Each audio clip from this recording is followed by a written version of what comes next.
Hey.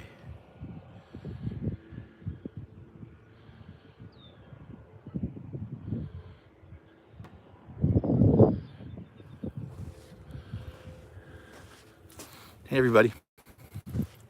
This beach plum along here, this flower, it's so fragrant. I love it. I'm here in the Connecticut State Beach. And look at all the driftwood that's come up, all the big logs. And then you got this incredible beach plum here. It's really, these are all white ones, but there's purple and pink. It's really fragrant. It's really, smells great, but just walking along the beach. And it's really nice. I like to come down here and walk along the beach. There's a bunch of birders over there, all going nuts over some bird. I don't know which bird it is. One time I was down here and they were going nuts over a bird called a Jaeger. I heard them all talking. I thought they were talking about Jägermeister, but they were talking about Jaegers, a kind of bird, a kind of seabird. Anyway, my name's Damon. This is my office on Mondays. This is my office. I do not have a job. I don't have a job. Okay, I haven't had a job in what the definition of a job that most people have, at least in the US. I haven't had a job in about 10 years. Is that right? Yeah, I guess well, I had two brief ones that were about 6 months each. That one was right after the pandemic, one was right before the pandemic, one was right after.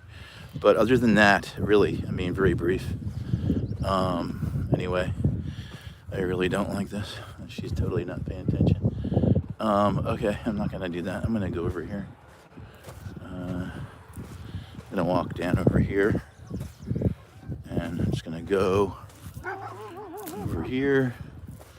And if that thing wants to come after me, it's gonna talking about a big lawsuit. Shouldn't bring dog like that to the state park where it wants to attack people, because that's what those dogs want to do. Anyway, look, this is a great spot. Check it out. Check it out. So yeah, I love it here. I love walking along here. This is all shells, believe it or not, all along here. But it's really beautiful. And this is my office on Monday because I don't have a job. I don't have a job. Okay? I haven't had a job in 10 years. You know why? Because I don't work for anybody else. Most people's definition of a job is that you're working for a corporation. Hey, what's going on? Hey man, is that in China? No, it's not. It's not in China, it's in Connecticut. This is in Connecticut. This is the coastline in Connecticut. The whole southern border of Connecticut is coastline. This is some of the nicest part of it. But this is in Connecticut. It's up in the New Haven, Connecticut area, okay? It's really beautiful. This is the salt water. This is the Atlantic Ocean, basically, but it's technically called the Long Island Sound because it's between Long Island, which is 100 miles long, and the mainland. But the entire southern coast of the entire southern border of Connecticut, state of Connecticut, is shoreline like this. Not, quite like this, but this is very, this is an area where the glaciers, when they came down, the glaciers dumped all these boulders out here. There's boulders and big giant rocks all over here. But yeah, so looks like you don't look Chinese. Yeah, I'm not Chinese. Not Chinese. I do have like kind of almond-shaped eyes, but I'm not Chinese. This is Connecticut. This is United States of America. This is 2 hours. This is directly between New York and Boston. This is 2 hours. New York is 2 hours to the west. Boston is 2 hours to the east, and I could take a boat to either one from here. I could literally take a boat. I'd have to have it be a motorboat, obviously, but I could take a motorboat to either New York or Boston from here. So this is the coastline. This is the beautiful coastline that is all along Connecticut shoreline. I mean, not like this. These giant boulders. This is kind of a special thing right here. It's called the moraines. The moraines. It's where the glaciers dumped all this rock when they came down. Like when the glaciers came down, the last ice age, the glaciers dug out where Hudson River is, New York City, where the Palisades, and it's all that steep hills, and there. It's called the Palisades in New Jersey. That's where glaciers dug it out and then dumped it out on Long Island. Oh, I get it. I thought Boston was like, no, Boston is Boston is about 6 hours northeast of New York City. It's on the coast. It's Boston and New York were the first two settlements. New York was actually called New Amsterdam. It was settled by the Dutch first, and then the British got it. But the British had Boston, and Boston is a city on the coast, and it's quite a distance from New York City. Boston is a much smaller town than New York City. Boston is like one borough of New York City. Boston's a small town compared to New York City. But yeah, New York is 2 hours to the west on the coast, and Boston is 2 hours to the northeast on the coast. But to get to Boston from here, you got to go around Cape Cod. But then they made a shortcut. It's called the Cape Cod Canal. So boats and ships and little sailboats and things could cut through. They don't have to go all the way around Cape Cod. Hey, New Zealand. Hey man, I just know a little bit about New Zealand. The one thing I know about New Zealand is that during World War II, the U.S. Marines that were in Guadalcanal and places like that, I think it was Guadalcanal, they got to go to New Zealand. I think it was Christchurch, is that the name of it? The city there? And they got to go to New Zealand, and the New Zealand people like totally welcomed them and like basically took care of them because they were all so shell-shocked from fighting the Japanese in Guadalcanal, the survivors of Guadalcanal that went to New Zealand to rest. They really were, it's an amazing story of how the people in New Zealand helped those Marines because they were so shell-shocked, and lots of them had PTSD and everything that no one seems to understand, no one really understood then. But that's a great story. There's which they depict that in one of the movies. I forget which one it is, but anyway, yeah, it's I want to go to New Zealand. I've heard so much about it. I've heard a lot about it. I watch that show all the time on Nat Geo channel. That's To Catch a Smuggler, and they're trying to sneak into New Zealand all the time. And the New Zealand border controls are really tight, obviously. But I would love to go to New Zealand sometime. But if you ever come to New York, I mean, and if you're subscribed to my channel, you can ask me anything you want about New York. But I grew up just on the outside edge of New York City. I grew up literally on the border of the Bronx. It's called Westchester County. It's like the rest of New York State. I grew up on the border of the Bronx, the eastern border of the Bronx, and the rest of New York State. It's a place called Westchester County. I grew up there. So I grew up 12 miles from Yankee Stadium, 18 miles from Broadway. It would take 30 minutes to ride on the commuter train into Manhattan when I was a kid. So I started going to into the city for concerts and stuff, like major concerts. When I was like 14 years old, I started going with my buddies. But it was great, like late 70s. Oh my God, New York City from the mid 70s to the mid 80s. That was the time. From the mid 70s to the mid 80s in New York City. That was really, and I got to see most of it. It was incredible. I lived in the East Village in the early 80s, early and mid 80s. It was a great time to be there. Now it's very generic. It's very sanitized. Anyway, but yeah, I really want to get to Australia, New Zealand, Thailand, Vietnam, Cambodia. My daughter has been to Japan and China and Australia. I really want to go to these places, but I haven't been there yet. But with this business that I have now that I work basically from my phone, and I create content wherever I go, and I like to create content that people haven't seen. Things like I put my trip to the aircraft carrier New York City on. I put that up the other day. I'm a historian, so I have my degrees in history from New York University, and my specialty is American military history. But right now, with what's going on, I hate MAGA. I hate Trump. I am not a red. I am a blue. But I'm more of an independent. But if I have to pick one party, it's going to be the Democrats, because the Republicans are criminals, and MAGA is basically a criminal thing. It really is. It's a terrible, terrible stain on our country, and it's a terrible, it's basically a cult, is what it is. It's all lies. It's all built on lies. It's all built on bullshit. Everyone in New York who's from New York knows that the orange bloated fart bag is a con man and a liar, and we've known that since the 80s. Everyone knows that. He couldn't get elected to be a dog catcher in New York City, where he's from, because everyone knows. Everyone knows everything. He's been wearing diapers since the 90s. Everyone knows this. I don't know why these people out in the hinterlands and the farmers and the people in all the rural areas just believe whatever he believed whatever he told them. But anyway, I don't want this to be about politics. I don't want my lives to be about politics. But I am not. I hate MAGA, and I am not happy right now with what the United States is doing in other parts of the world. I think that the guy made a huge blunder with this whole Iran thing, and I don't know how we're going to get out of it, but I hope we get out of it soon, before more people die. And I wouldn't be surprised if he's brought on criminal charges as crimes against America, crimes against humanity, along with Netanyahu, his buddy.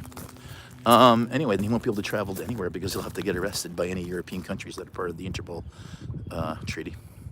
Anyway, anybody who goes into an Interpol country and has been indicted by the World Court, they'll arrest you.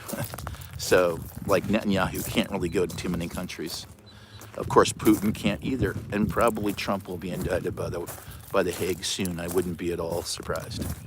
Anyway, that's the World Court. For those that aren't aware of it, the Hague is where the World Court is. Anyway, and back when we actually had, morals and integrity, when the United States had morals and integrity, and our government operated that way, at least 90% of the time, at least they tried. And of course, all politicians lie, but I'm not like everything. Like this guy, literally everything he says is a lie.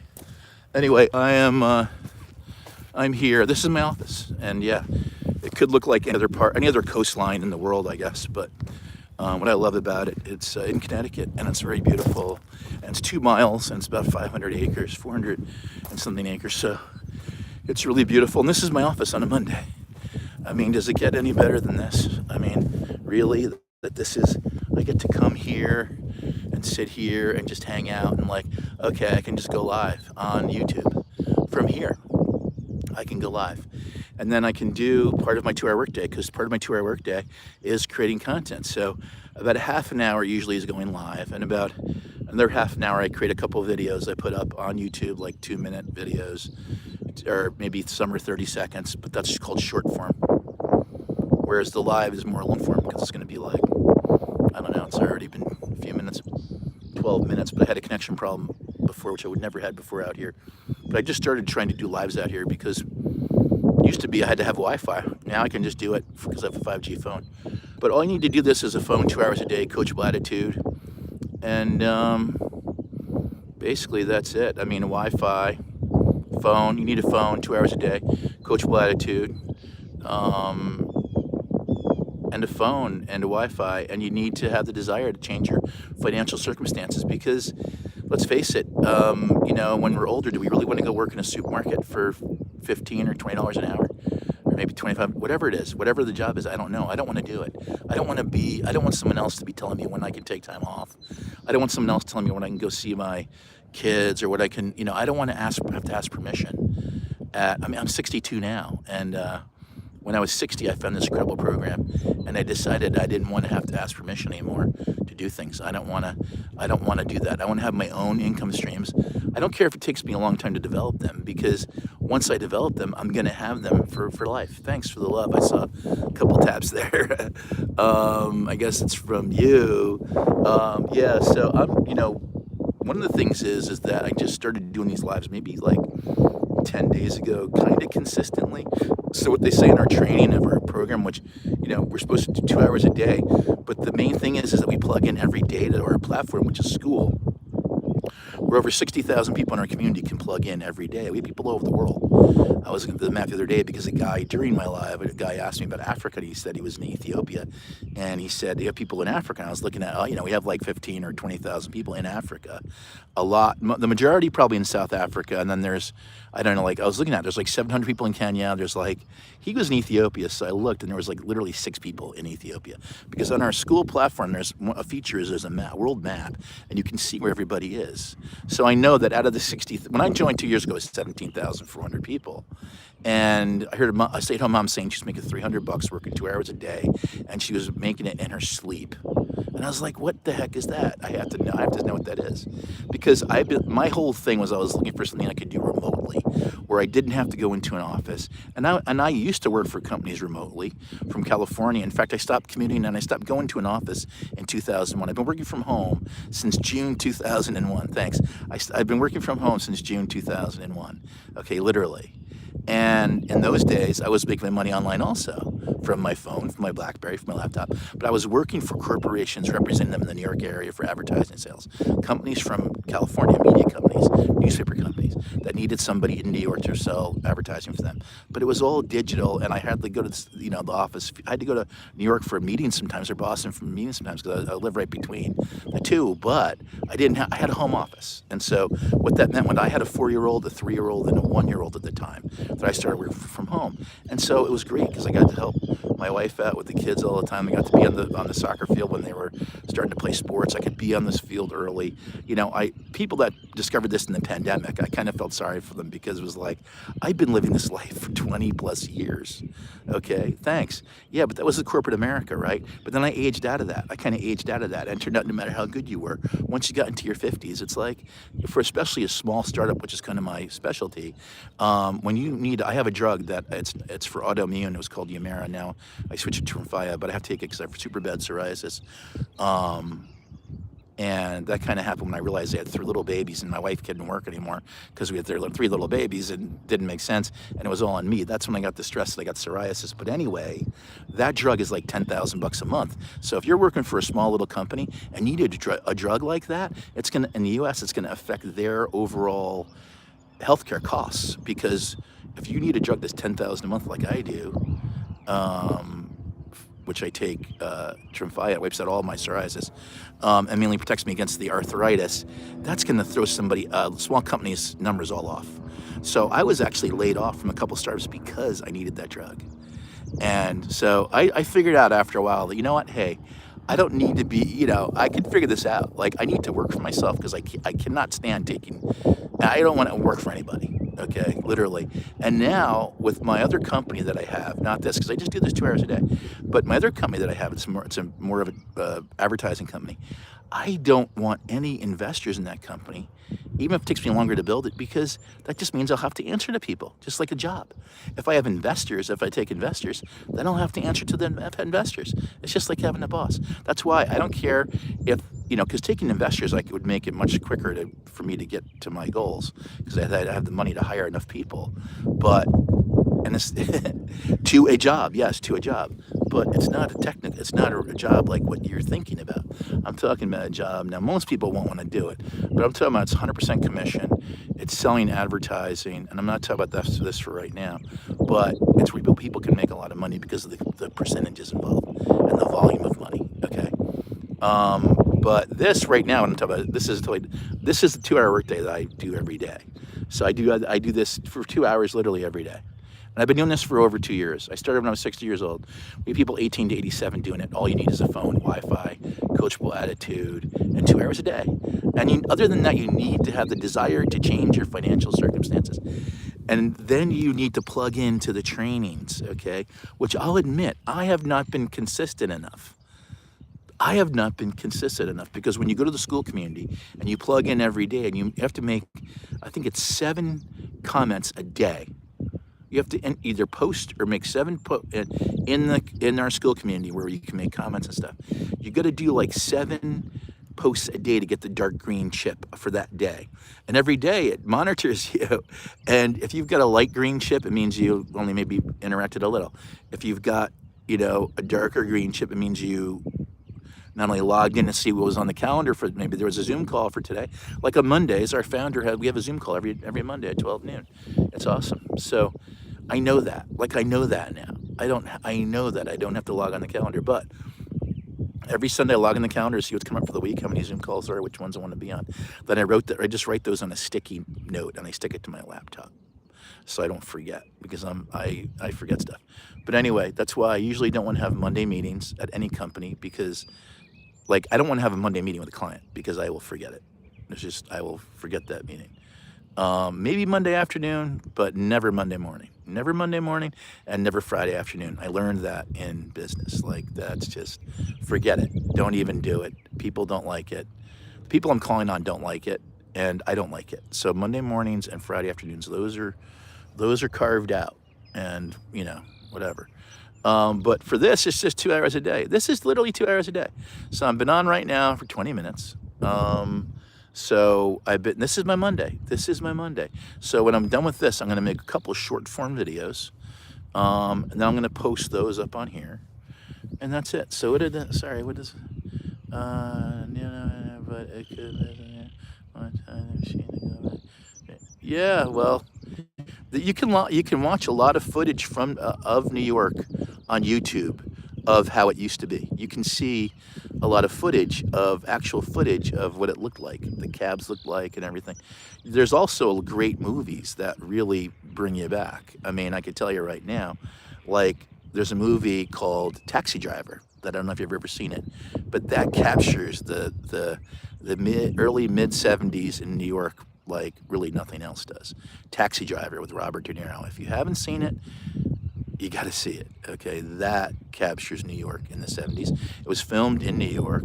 Scorsese and De Niro are both from New York, so that captures New York. There's certain movies that use a lot of the places in New York as locations, like North by Northwest. It's a Hitchcock movie. With Cary Grant from like the 50s, late 50s, I think, mid or late 50s. And they film a lot of it around New York City. They film some scenes in Grand Central Station.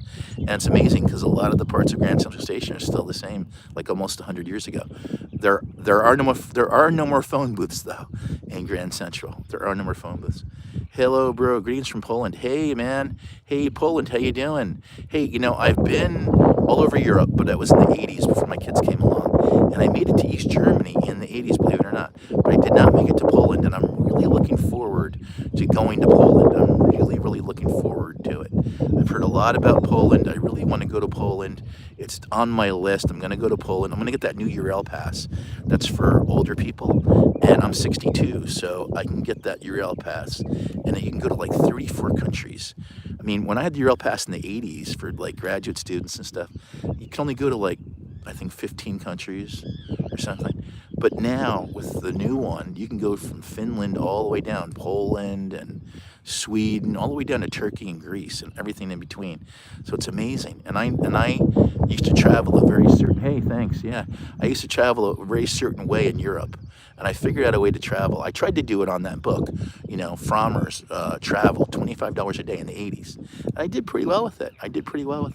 But I want to do that same, but I had a little bit different twist on how I would travel. And I did it when I was in my 20s. And when I traveled a very specific way in Europe for like long periods of time, I would lose weight every single time. I'd lose like a pound a day. Literally, I would lose like a pound a day without even trying. Just because I was so active, and also because people eat differently there, and there isn't the amount. Now there probably is the amount of junk food that there is here, but back in the 80s there was no junk food there really. But anyway, I just love it. I love it there. I love it in Europe. I love it, especially my favorite country, because I've never been to Poland yet, and I want to go. But my favorite country is France, because I have a lot of French blood, and I like to go to France, and I speak French, and I know a lot about France. I spent a lot of time there. I know a lot about the culture, and I have to do research there for my family, because my family turns out we're from right outside of Paris. We're from along the Seine River outside of Paris, like northeast. Sorry, no. It'd be northwest of Paris, where the Seine goes out past outside of Paris. We're from that's my dad's side, all the way back. That's where we're from. Like, we traced it back because one of my relatives is well known in American history. So because of that, there's been a lot written about him. So it wasn't that hard to like trace stuff back, because it was already traced back because of him a lot. But anyway, that was my great uncle. He was famous from what he did about 200 years ago. Yeah, so this live is kind of cool, and I'm here at the beach in Connecticut, and you can see all the coastline along there, and it's about 20 miles across Long Island. And I'm gonna walk over here now because there was a gigantic German Shepherd over here, and that's like the one. I'm very good at dogs. I love dogs. I love all dogs, but German Shepherds they're the German Shepherds and uh, what's the other one? German Shepherds and there's a bunch. There's a few dogs I don't like. This is the Moraine Trail. Moraine Trail. Let's see. This is the Moraine Trail. So I'm gonna go up here, and this is my Monday. I don't have a job, okay? I do not have a job. And I know it's really, people freak out when I say I don't have a job, but I don't have a job. I have a business. I have an online business. And if you want to know more about it, follow me, subscribe to my channel right here. You can go to my bio. There's the links in there. It's all free. You can go to, my name is Damon. So my website's called damonsdailypay.com. You can just go there and you can get the free guide, the free digital guide on how to do some of this stuff. It's free. It's totally free. You just go there, drop your email, and you get the free digital guide. It's a digital product that comes to you right in your email. As soon as you hit submit, you're gonna get it right into your inbox. It's gonna say, here's your blueprint. It's called the Freedom Blueprint, and that's free to you. And this is where I am on Mondays, right here. This is my office. And if you're interested in this and having an office like this, and this is your office because you don't have a job anymore, like I don't have a job. I haven't had a job in 10 years. I work for myself. I don't consider it a job. I consider it a business, okay? And when you have your own online business, you're creating content, and that content is attract people to what you're talking about, to your links. Your links are a business. Your links have digital products that people can buy from you. And you don't need to know those people. I just do this. I do a total of a 2-hour workday. This is about a half an hour of my workday. Hey, thanks. And then I check in on our community, see what's going on for the week. So there's a Zoom call with our founder every Monday at 12. I want to attend that every week. There's a couple of tech calls. I love jumping on the tech calls not because I got a tech problem, because I like to hear what people are talking about. And you can learn so much just by listening to other people and what they're talking about, their hurdles that they're running into, because we help each other. We got 60,000 people all together helping each other. Thanks. When I started, it was 17,400 people. I'll never forget, 17,400 people. I started on May 21st, 2024. 2 years ago, I was 60 years old. I was actually technically 60 and a half, if you want to be technical about it. I'm 62 and a half now, okay? And I love it. It's the best thing I ever did, okay, literally. The community of people alone is worth the price of admission. When I say the price of admission, you got to invest in yourself. This is the lifelong system training program that you learn every day. And one of the keys to enjoying older age is being able to learn things every day. And that's what I saw a 103-year-old guy interviewed, and that's what he said. He said, learning new things is what stimulates the brain and keeps you going. And this community does that for you automatically, because all you do is plug in just a little bit of time every day on our school platform and just see what people are talking about. Welcome a few new people. That's what our training tells us to do. Welcome some new people, because we've got new people every day. Because when that was 17,400 when I started 2 years ago, now it's 60,000, I don't know. It's almost 61,000 people now. That's worldwide. We got 18,000 people in Africa. We got about, 50,000 people, 40,000 people here in the U.S., mostly in the U.S., 70%. And if you're in the U.S., by the way, you can go to my bio right up here. You go to damonsdailypay.com and go there, get the free digital guide. But you can also go to damonsdailypay.com/ready. And if you go there, you can just get started right away. It's up to you. But either way, the links are all in my bio right here. The links to everything. I also have a free masterclass. If you've been on the fence